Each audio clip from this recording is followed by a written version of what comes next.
Bell peppers could be one of the most rewarding crops you can grow in your garden, but many times you end up with large plants, lots of leaves, but not a ton of fruit. And isn't it just so frustrating when harvest season comes and you don't get the harvest you deserve? So in this video, I'll walk you through the 8 reasons why this happens, and what simple steps you can take to make sure you get tons of giant bell peppers. Plus, if you stay with me till the end, I'll share a bonus tip that will help you get more peppers per plant, bigger fruit, and way less flower drop. But I'll only tell you that if you stick around with me to the end. Now, the first reason your bell pepper plants might be giving you tons of leaves but not much fruit comes down to what you're feeding them. Specifically, too much nitrogen. Here's the thing. Nitrogen is the nutrient that plants use to build green, leafy growth. And when you first transplant your pepper seedlings, a little boost of nitrogen helps them settle in and develop a strong framework. But once those plants start flowering, if you keep piling on high nitrogen fertilizers, you're basically telling the plant, keep making more leaves. And that's exactly what it'll do, at the expense of fruit. Peppers need a balanced diet to shift gears from growing into producing. When there's too much nitrogen in the soil, the plant stays in vegetative mode. It keeps pushing out new stems and foliage, because it thinks that's what you want. Meanwhile, those flowers either don't form, or they drop off before they ever turn into peppers. So here's what to do. Once your pepper plants are established and you start seeing those first little flower buds, it's time to switch to a balanced or low nitrogen fertilizer. Look for something with an NPK ratio like 5-10-10. That means less nitrogen and more phosphorus and potassium, the nutrients that support blooming and fruiting. Apply it every 2 to 4 weeks, and here's a key part. Use it at half strength. Full strength applications can still overwhelm the plant, especially in containers. And while we're on the subject, avoid adding fresh manure or high nitrogen amendments like blood meal during the growing season. Fresh manure is loaded with nitrogen and takes time to break down. If you want to add organic matter, stick with well-aged compost. It's gentler, more balanced, and won't throw your plants into overdrive. If you're not sure what's already in your soil, it's worth doing a simple soil test. You can pick up a kit at most garden centers or send a sample to your local extension office. Knowing your baseline helps you adjust without guessing. Now, what happens if you don't make this change? You'll end up with big, beautiful, bushy plants that look healthy on the outside, but just refuse to set fruit. And come harvest time, you might get a handful of peppers when you were expecting dozens. It's one of those situations where more isn't better. It's just more leaves. Here's a common mistake. Thinking that if the plant looks a little pale or isn't growing fast enough, the answer is always to add more fertilizer. Sometimes that's true early on. But once flowering starts, pale leaves might actually mean something else, like a watering issue or a micronutrient imbalance, not a lack of nitrogen. So don't jump straight to the high nitrogen fix without checking the timing and the symptoms. The second reason you might be seeing more leaves than peppers has to do with light, or more specifically, not getting enough of it. Bell peppers are sun-loving plants. They need a solid 6 to 8 hours of direct sunlight every single day to produce fruit. And when we say direct sunlight, we're talking about the kind of light where the plant is fully exposed, not filtered through a tree canopy or sitting in the shadow of a fence for half the afternoon. Here's why this matters so much. When a pepper plant doesn't get enough light, it goes into survival mode. It stretches and reaches, trying to find more sun.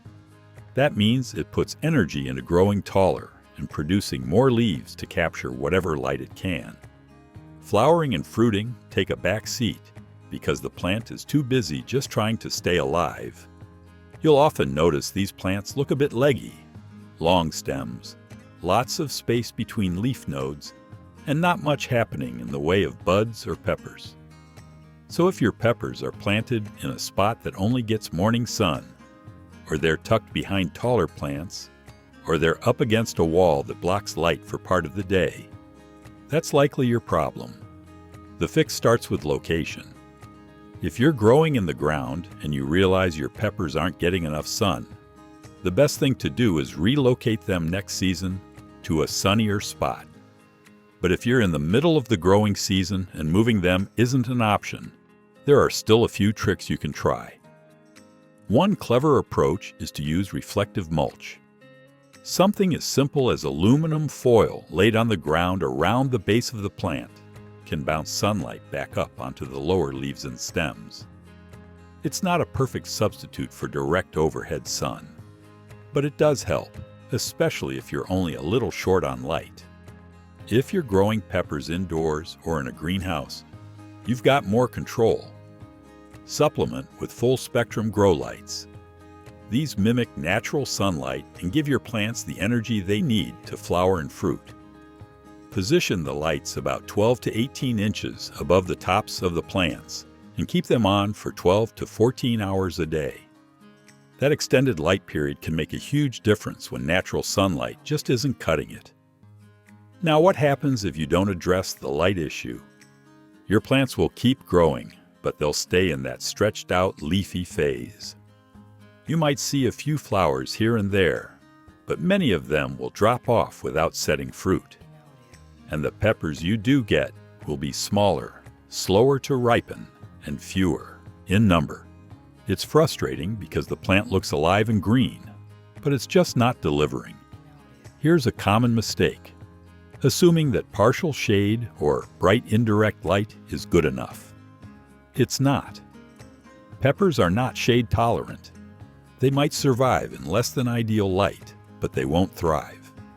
Another mistake is planting them too close to taller crops like tomatoes or corn, thinking they'll all grow together just fine. But those taller plants will outcompete your peppers for sunlight, and the peppers will always lose. If you're working with less than ideal light conditions, varieties like California Wonder or Big Bertha are more forgiving and will still produce reasonably well with 5 to 6 hours of sun instead of the full 8. The third reason your pepper plants might be loaded with leaves but light on fruit is actually about heat, specifically when daytime temperatures climb too high. Now, you'd think peppers would love the heat. After all, they're warm season plants, right? And that's true to a point.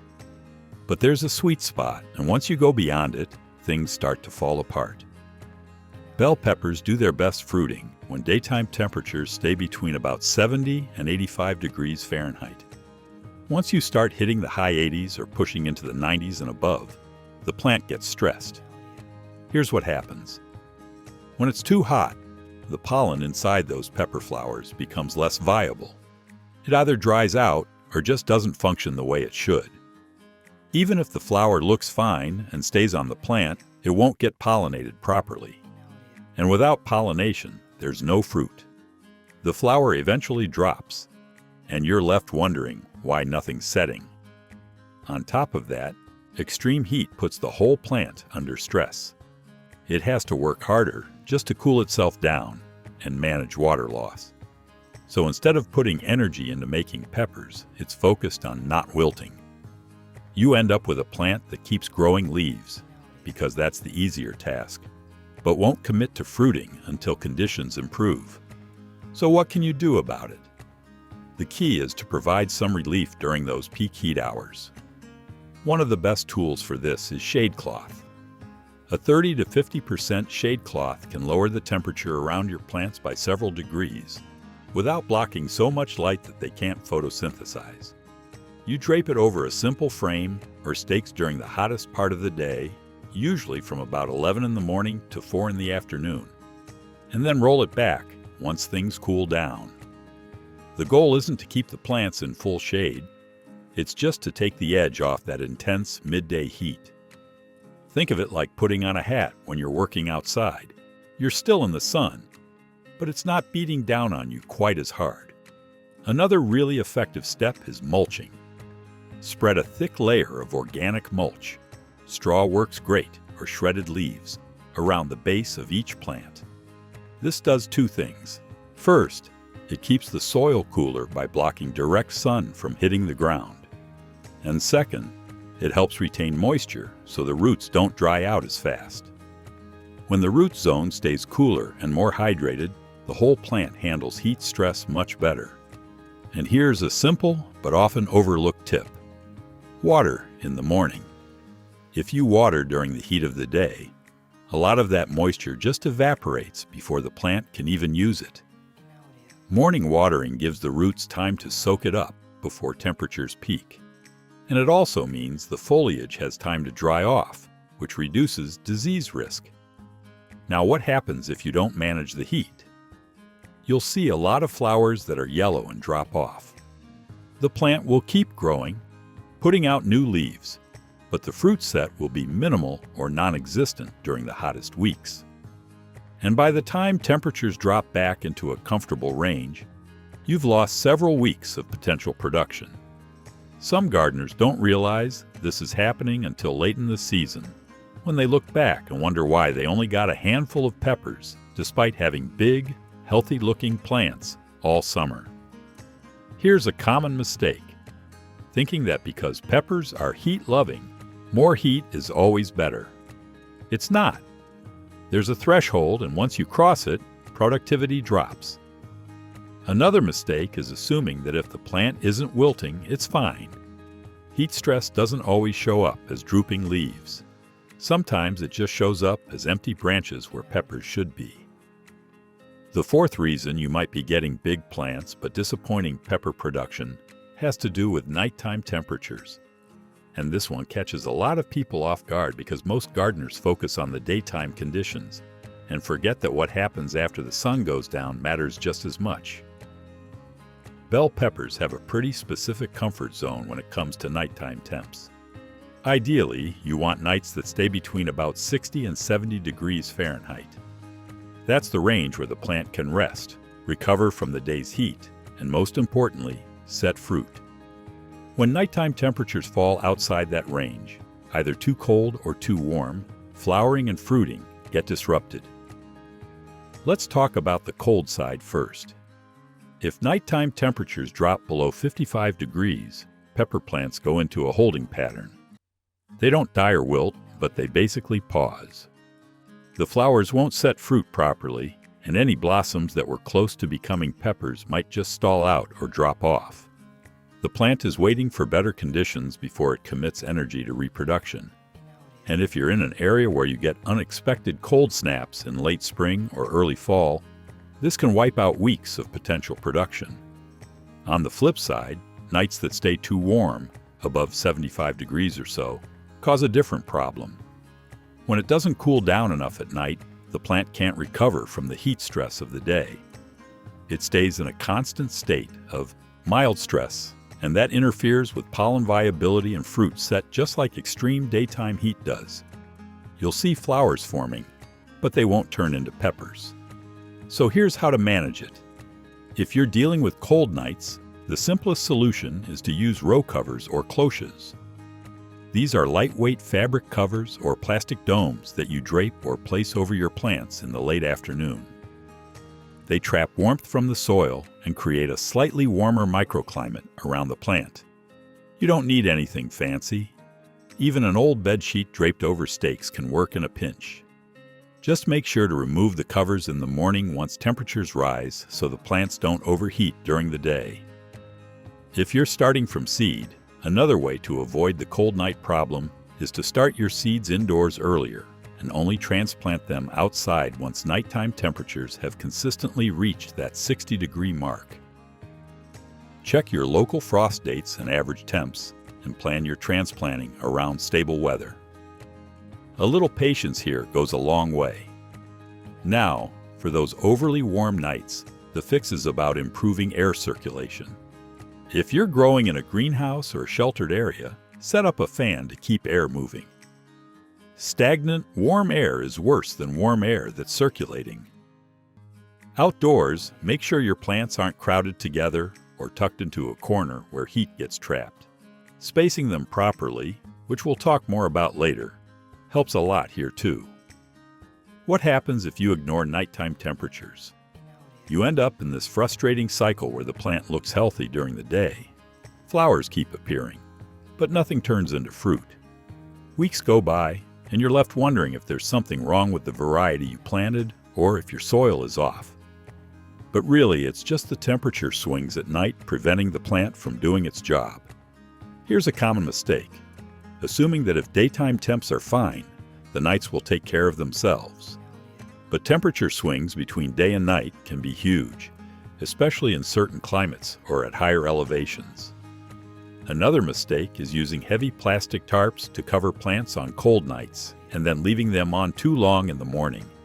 That can create an oven effect and do more harm than good. The fifth reason your bell pepper plants might be producing more foliage than fruit has to do with calcium, or more specifically, not having enough of it available to the plant when it needs it most. Now, calcium might not be the first nutrient that comes to mind when you think about growing peppers, but it plays a crucial role in fruit development. Calcium helps build strong cell walls in the developing pepper. Without it, the fruit can't form properly. And the most visible sign of calcium deficiency is something called blossom end rot, that dark sunken spot that appears on the bottom of the pepper while it's still growing. Once that happens, the fruit is basically ruined. It won't recover, and most gardeners end up pulling it off and tossing it. But here's the tricky part. A lot of times, it's not that your soil is lacking calcium. Many soils actually have plenty of it. The problem is that the plant can't access it, and the number one reason for that is inconsistent watering. Calcium moves through the plant along with water. If the soil goes from bone dry to soaking wet and back again, that calcium transport gets interrupted. The plant can't pull calcium up into the developing fruit at a steady rate. And that's when you start seeing problems. So even if you've got calcium in your soil, erratic watering means it's not getting where it needs to go. The fix starts with consistent moisture. You want to water deeply, but not constantly. Aim for about 1 to 2 inches of water per week, depending on your climate and how hot it's been. Deep watering encourages roots to grow down into the soil where moisture is more stable, rather than staying shallow and drying out quickly. And try to keep the soil evenly moist. Not soggy, not parched, just consistently damp. If you're not sure how much water that actually is, a simple rain gauge or even a tuna can set out near your plants can help you track it. When you've got about 1 inch of water in the can over the course of a week, you're in the right range. Now, if you've tested your soil and confirmed the calcium levels really are low, or if you've had repeated issues with blossom end rot, it's worth adding a calcium supplement. Gypsum is a great option. It adds calcium without changing your soil's pH, which is important because you don't want to throw off the balance we talked about earlier. You can work gypsum into the soil before planting, or side dress it around established plants. Another option that gardeners love is crushed eggshells. They're free, they break down slowly, and they add calcium over time. Just make sure to crush them finely. Big chunks take forever to break down and won't help your plants this season. Some people even dry them out and grind them into a powder before mixing them into the soil. If you need a quicker fix, you can use a foliar spray with calcium nitrate. This gets absorbed through the leaves and can help address deficiency symptoms faster than soil amendments. Just make sure your soil pH is in the right range first, between 6 and 6.8, because if the pH is off, even adding more calcium won't solve the problem. Here's a common mistake: thinking that blossom end rot means you just need to dump calcium on your plants. So people add lime, or eggshells, or calcium sprays, without checking their watering habits first. And then they're confused when the problem keeps happening. The real issue is often the watering, not the calcium supply. Another mistake is adding too much calcium in the form of lime, which raises your soil pH and can lock out other nutrients your peppers need. Now, if you're finding these tips helpful so far, I'd Really appreciate it if you'd hit that like button and subscribe to the channel. It helps us reach more gardeners like you who want to grow better peppers. All right, let's keep going. The sixth reason you might be seeing lots of green growth but not many peppers comes down to soil pH. And this is one of those things that's easy to overlook because you can't see it just by looking at your plants. Soil pH measures how acidic or alkaline your soil is, and it has a huge impact on what nutrients your pepper plants can actually absorb. Even if your soil is loaded with all the right nutrients, if the pH is off, those nutrients get locked up in a form the plant can't use. It's like having a full pantry, but the door's stuck shut. Bell peppers prefer a pH range between 6 and 6.8. That's slightly acidic to neutral. In that range, all the essential nutrients, nitrogen, phosphorus, potassium, calcium, magnesium, and the trace elements, are available in forms the roots can take up. But when pH drops too low or climbs too high, certain nutrients become unavailable, and the plant starts showing deficiency symptoms even though technically the nutrients are right there in the soil. If your soil is too acidic, below 6, nutrients like phosphorus and calcium get tied up.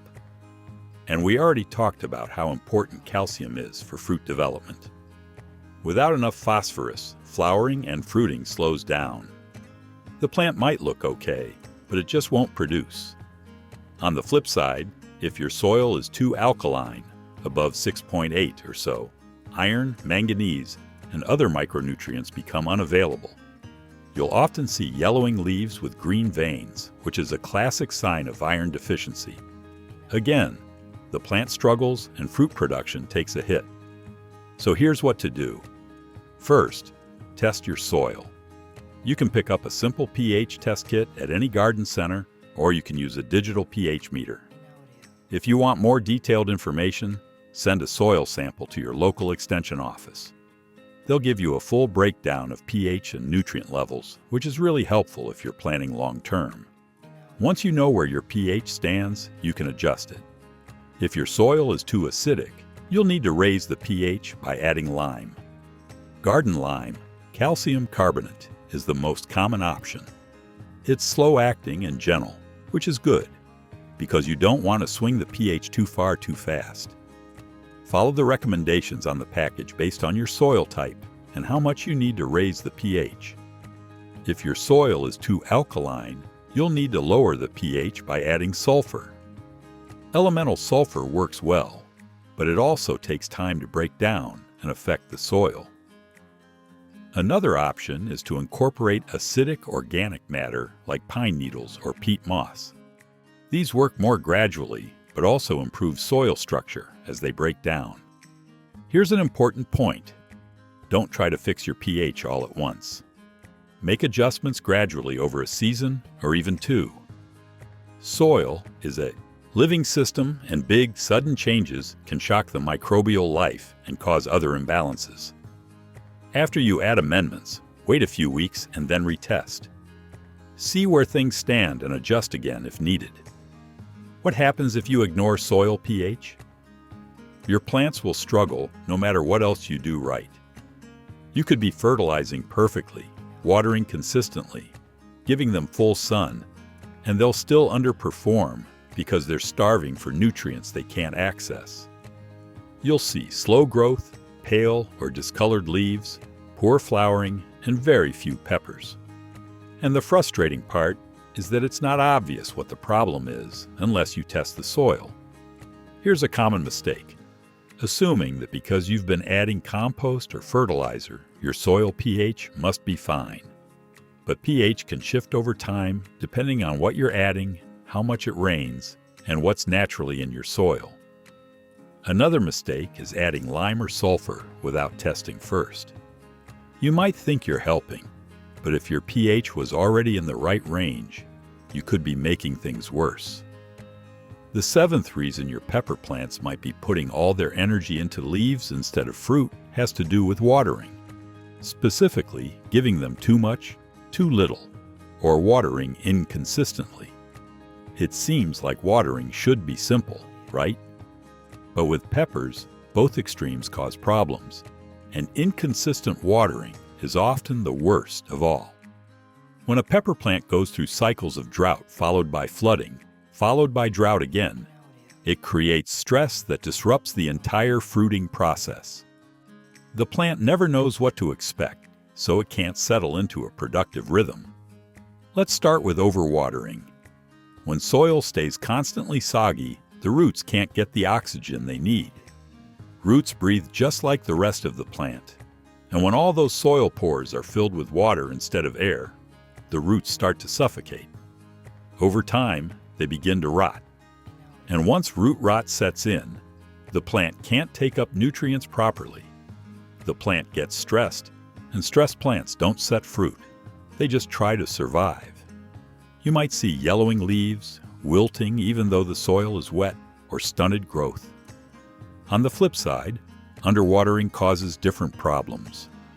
When peppers don't get enough water, the plant prioritizes survival over reproduction. It closes up its stomata, those tiny pores on the leaves, to conserve moisture. That slows down photosynthesis, which means less energy overall. Flowering either slows way down or stops completely. Any flowers that do form are more likely to drop off before they can be pollinated. You'll see the leaves start to curl or droop, and if the dry spell continues, lower leaves might yellow and drop. But here's where inconsistent watering becomes especially damaging. When the soil goes from very dry to soaking wet over and over, the roots can't establish a stable environment. During dry periods, the plant sheds flowers and small fruit to conserve resources. Then when water comes flooding back, the plant tries to take up as much as it can, but by that point, it's already behind. Any fruit that managed to stay on the plant during the dry spell might crack from the sudden influx of water. The skin can't expand fast enough to handle the rapid growth. So what's the solution? The goal is consistent, even moisture. Not soggy, not dry, just steadily moist.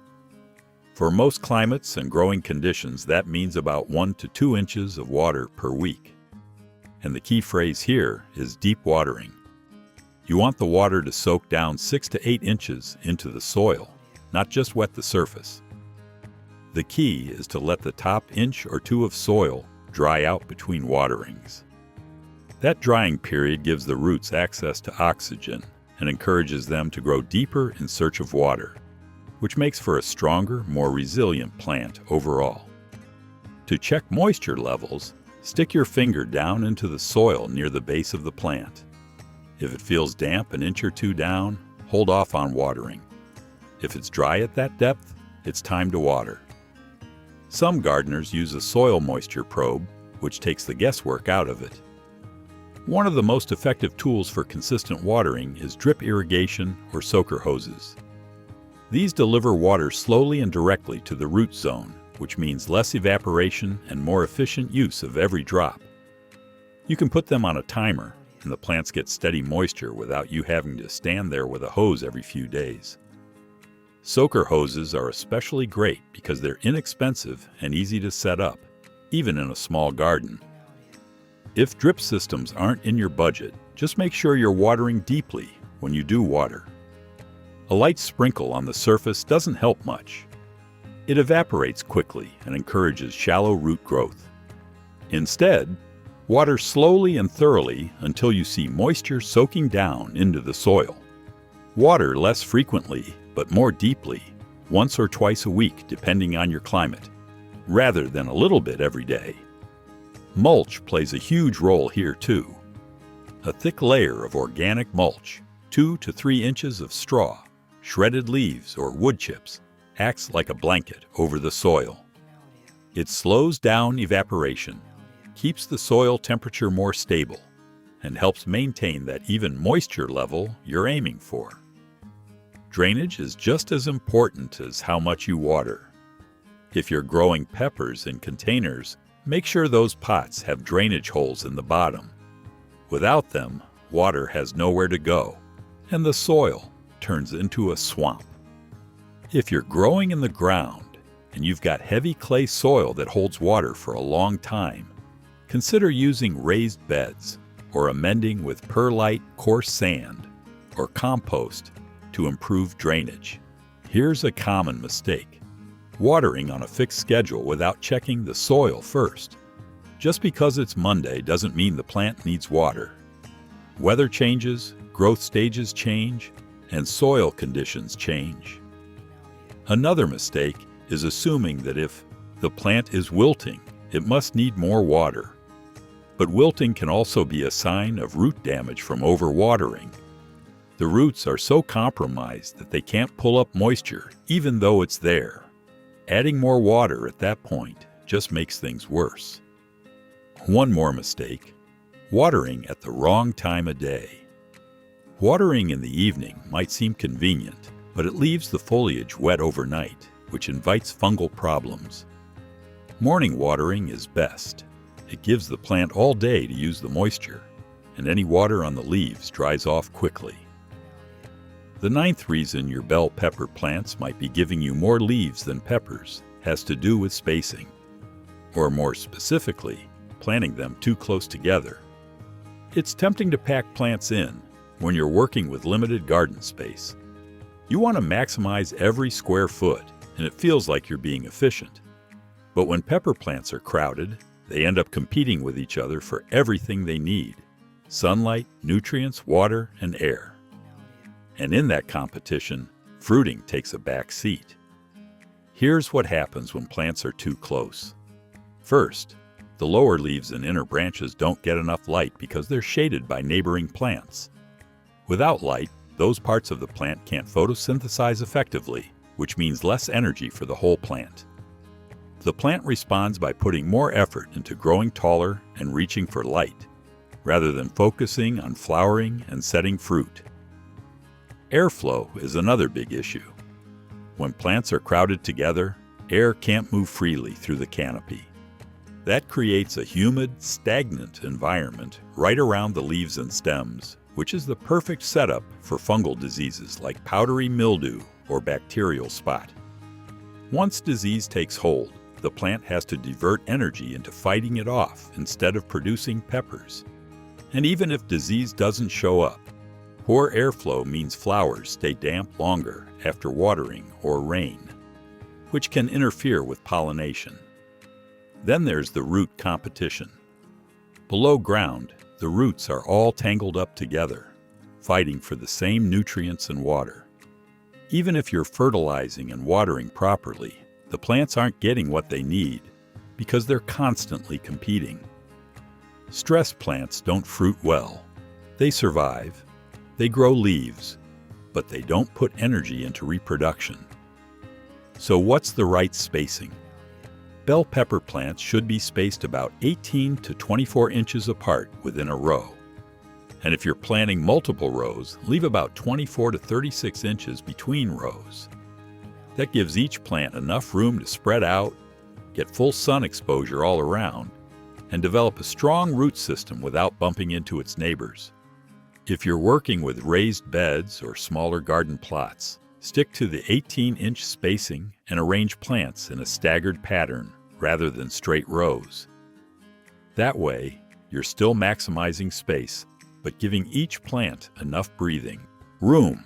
Now, if you've already planted and you're realizing your peppers are too close together, there are still a few things you can do mid-season. You can prune some of the lower leaves to improve airflow and light penetration. Focus on removing leaves that are touching the ground, or leaves that are completely shaded by the canopy above. Don't go overboard. You're not trying to strip the plant bare. Just open things up a bit so air can move and light can reach more of the plant. Another option, though it's a tougher call, is to thin out some of the plants if they're really jammed in there. If you've got seedlings that sprouted too close together, pull out the weakest ones early on and leave the strongest. It feels wasteful, but one healthy, well-spaced plant will produce far more peppers than 2 or 3 crowded, struggling plants. If you're planning for next season, mark your spacing before you plant. Use a measuring tape or even just a stick cut to the right length. It's easy to eyeball it and think you've got enough room, but then the plants fill in and suddenly they're on top of each other. Taking an extra few minutes to measure makes a huge difference down the line. What happens if you don't address the spacing issue? You'll end up with tall, leggy plants that have lots of foliage, but very few peppers. The lower branches will drop leaves because they're not getting light. You might see more pest and disease problems because the crowded conditions are stressful and create that damp, stagnant environment pests love. And even the peppers that do manage to form will be smaller and slower to ripen because the plant just doesn't have the resources to support them properly.